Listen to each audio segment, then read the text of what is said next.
Senior Congress leaders were gathering for a post-mortem, and on the agenda was the dismal electoral performance in the by-elections and the assembly polls in Punjab. But the crucial Congress Working Committee meeting underlined a power play evident within the party. The CWC was being held in the aftermath of a strong attack on the Congress President Mr. Sitaram Kesri by the supporters of the former Prime Minister Mr. Narasimha Rao. Rao loyalists held Mr. Kesri personally responsible for the electoral debacle.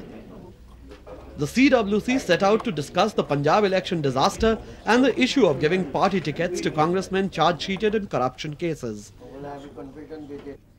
But it was evident from the tone of the discussion that the party was once again in the throes of factionalism.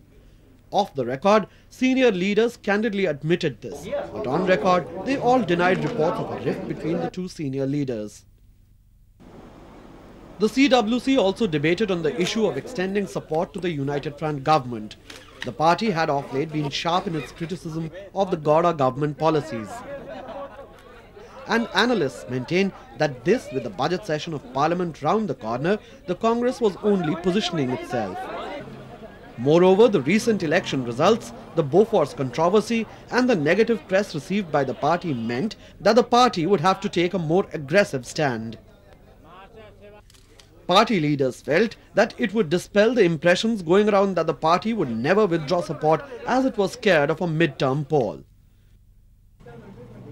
What analysts find significant is also the fact that the CWC resolved that though the basic intention behind the support to United Front government may have remained unchanged, the original words unconditional support were replaced by issue-based support. The United Front, on the other hand, has remained unruffled and unfazed by the CWC resolutions. However, by the end of the week, Mr. Sitaram Kesri's combative mood while addressing a rally in Calcutta underscored the point that the Congress was determined to tell its opposition that its stand should be taken seriously. The fact that there are differences in the Congress regarding withdrawal of support to the UF government was evident when the Congress Parliamentary Party executive met later in the week. Although the CPP executive stood by the CWC resolution, it resolved that the party president should take the CPP in confidence before he took any decision. Commentators point out that the CPP executive consists of members, most of whom owe their allegiance to Mr. Sharad Pawar. While the recent posturing by the Congress may not cause any panic in the United Front, observers feel that such tactics will keep the front on its toes. And the new mood in the Congress leadership meant that the United Front cannot take the Congress support for granted.